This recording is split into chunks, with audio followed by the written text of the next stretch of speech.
Unless otherwise indicated, all the following scripture quotations are taken from the Holy Bible New Living Translation, with copyright by Tyndale Foundation, used by permission of Tyndale House Publishers, all rights reserved. Hi, I'm P.S I. Welcome to my channel, and this is a mini applause for you. Why do you get a mini applause? Because you're quite simply amazing, and because you made it through yesterday and today, and since I believe you're gonna make it through to tomorrow, why don't you hit that subscribe button and the notification bell so you can be here when I post another video. Okay, so today we are going to be talking about Encanto again, like everybody's talking about Encanto because it's so freaking incredible.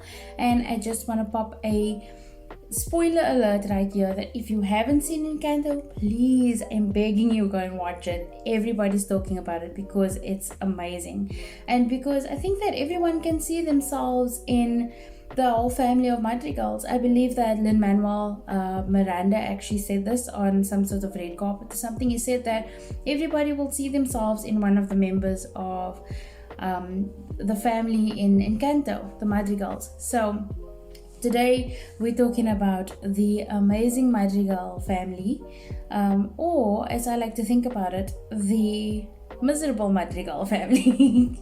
But yeah, so as I said, spoiler alert, if you haven't seen the movie, please go and watch it. I do not want to spoil it for you because it is an absolute treat. I have, like I said, watched it already twice. I really want to watch it the third time, but my kid is going to school soon for like the first time ever, and so I'm really busy and it sucks because I want to watch this movie again. Alright, let's get into it.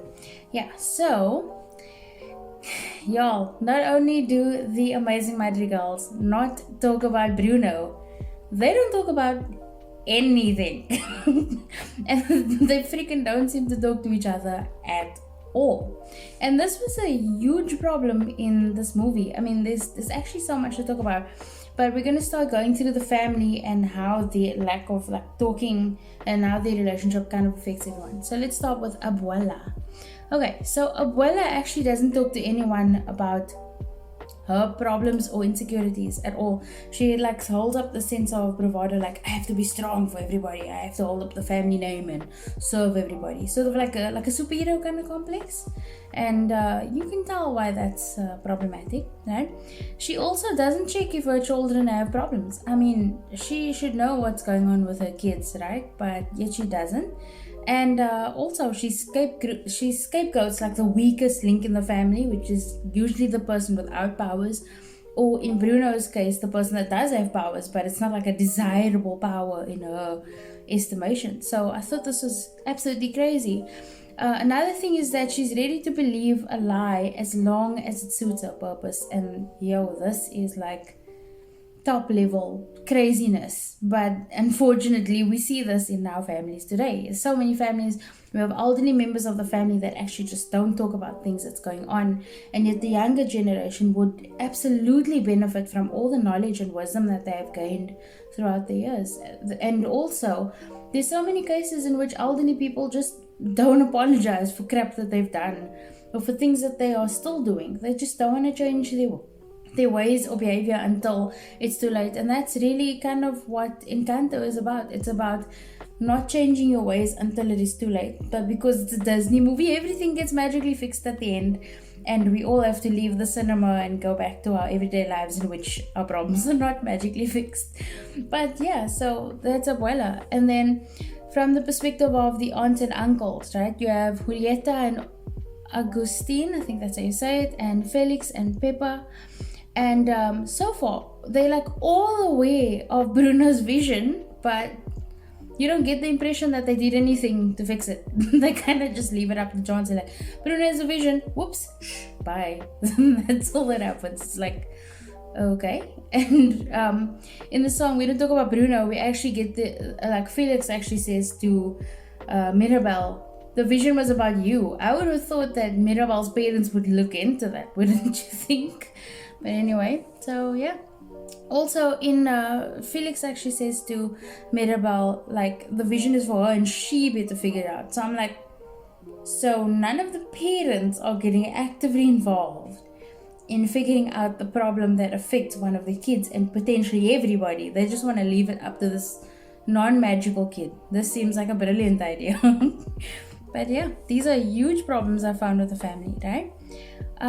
Yeah, and no one also went to look for Bruno. What was that about? Everybody's like, okay, Bruno went missing. Let's not talk about Bruno. What the hell? It's your brother. Just went missing, and you're like, oops. Craziness. Anyway, so Felix and Pepper. Felix, I think if I'm saying it correctly, is absolutely my favorite. He's just got this like really sunny vibe. He always seems like ready to have like a party and to like uplift the mood and uplift the environment, and I just really love him as a character, right? And it seems like he and Pepper have actually spoken to the kids about Bruno, because it seems like Camilo and Dolores seem to know more about Bruno than any of Mirabel and her sisters, but there's no indication that this actually really happened. Maybe it's just because Camilo and Dolores are older. He also encourages Pepper to express herself, and that little hint we get in the last story, right? What's also great about Felix is that he doesn't seem to show any competitiveness of the family, or doesn't necessarily seem affected by his lack of power, in comparison with Agustin, who actually says earlier on in the movie to Mirabel that this was a problem for him. Sometimes he has a problem with feeling like left out of the family because he doesn't have powers, right?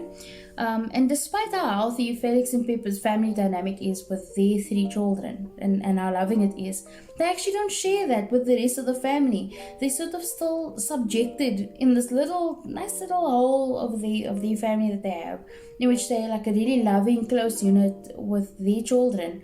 They don't seem to show that kind of same love and affection and openness and discussion with the rest of the family. So they're kind of still living under that abuela's sort of like strict regime thing going on there. And I thought this was quite interesting, maybe a little bit selfish, or maybe on the more fearful side, because abuela does constantly check Pepper in the movie. Whenever Pepper's like thundering and stuff, she's like, Pepper, you're thundering, and Pepper goes, I know, mama, kind of thing. So maybe that's one of the reasons why they don't share that openness, because they don't necessarily feel that they can. So I thought that was interesting. Then Julieta and Agustin, they aren't really close with their children, and like I've mentioned, Agustin seems to say to Mirabel that he felt a little bit like he doesn't fit in with the family because everyone's magical, all that kind of stuff. Yeah, and later on in the movie, Julieta actually shouts at Abuela that she's been hard on Mirabel all this whole time. And this is the first time we actually get an indication that Julieta actually feels that Abuela is actually harsh to Mirabel. There doesn't seem to be any type of indication that they've spoken about this before. And I'm like, bro, your daughter's almost like grown up, and now you bring this up when the casita's breaking. Isn't there like a better time to talk about this, like throughout her life? You know? Okay, anyway, maybe I'm just being too over-analytical. Yeah, and despite there being nothing to indicate that Mirabel was lying about the cracks, she still didn't believe Mirabel. And I was like, why? Why not? Mirabel had an actual cut on her hand. So it doesn't make sense that you wouldn't believe her, because she's not necessarily someone that would lie. I don't know. Like, is it because she wasn't gifted with powers that she now, like, nobody has any confidence in her? This doesn't make any sense to me. But anyway, yeah. So yeah, Agustin and Julieta don't actually seem very close to any of their daughters. They don't seem like they talk to their daughters. They don't seem to know anything that's going on with their daughters, which is very, very sad actually. And their daughters don't tell them about anything, and their daughters are not close to each other. So this is a huge contrast actually between the family of Pepper and Felix, where the children seem to have a more loving relationship with their parents, not necessarily with each other, but more with their parents than Julieta and Agustin's relationship with their children in comparison. I think that maybe we just need some more backstory on these characters, right? Yeah, it seemed their side of the family seems to be closer to Abuela's sort of behavior and sort of like strictness, or sort of her perceptions of what is right and what is wrong for the family, because they seem to, in a sense, they reject Mirabel, and then they accept and sort of laud Isabella for her perfect, wonderful, magical beauty and all this kind of stuff, you know, the sense of perfection that she has, right? And then Bruno, as I said before yesterday, Bruno's a scapegoat. Despite being the only son and one of a set of triplets, mind you, he doesn't seem like he had anybody to speak to, and it doesn't seem like anybody cared that he went missing, because it seems like nobody went searching for him. And it seems like nobody tries to understand him, right? And even Julieta referred to him in the movie as someone who lost his way. Yet, as we go through the movie, how did he lose his way? He was just using his gift in the way that his gift was intended to be used. So how did he lose his way? This doesn't make any sense whatsoever to me. That he ran away because he didn't want to hurt people with his visions, because everyone's claiming that he hurt them by giving them a vision of the future, which is not something that he could control at all. So how does that make him lose his way? I didn't understand this at all. And Julieta actually said that to Mirabal, trying to give her a warning, like, listen, we don't behave like Bruno, we don't step out of line here, or else your ass gonna get kicked out and nobody's gonna go search for you, kind of thing. And I'm like punishment doesn't fit the crime here. So it was really weird. Okay, so now the grandkids, Louisa doesn't share anything obviously with anyone until the pressure builds so much that she's about to break, because Mirabal actually has now openly claimed that there's cracks in the casita, and now she's like, oh shoot, I feel weak and I am stressed, and now I need to let it out because it's building too much. So she actually hasn't been speaking to anyone. So, like I said, you've seen that these sisters aren't close to each other at all. They're not sharing anything with each other. So, this family is actually really, really dysfunctional. Despite how nice they appear, they are extremely dysfunctional, right? And Isabella, she gives into the desires of her family without expressing herself, and it seems nobody seems to care what her wants are. I mean, when Dolores mentions that Mariano wants 5 kids, like 5 little flowers pop out of her head, and she seems alarmed, but she controls herself like immediately. And that really speaks to the kind of environment that these people are growing up in. This is like super dysfunction. It's craziness. And so she also has this open conflict with Mirabal, seeming to scapegoat Mirabal, kind of like Abuela does. So to me it seemed that Isabella was the closest to Abuela, and I think that Abuela actually sees a lot of herself in Isabella, and so that's why she maybe wants Isabella to, do the things that she did, or do things the way she did, right? Also, Mirabal seems to have let's go about Mirabal for a second. She seems to have a close relationship with her little cousin Antonio, possibly because they lived in the nursery for quite some time together, right? But she doesn't seem to share her struggles or anything with her sisters or parents. She also sings from Waiting on a Miracle, her solo song.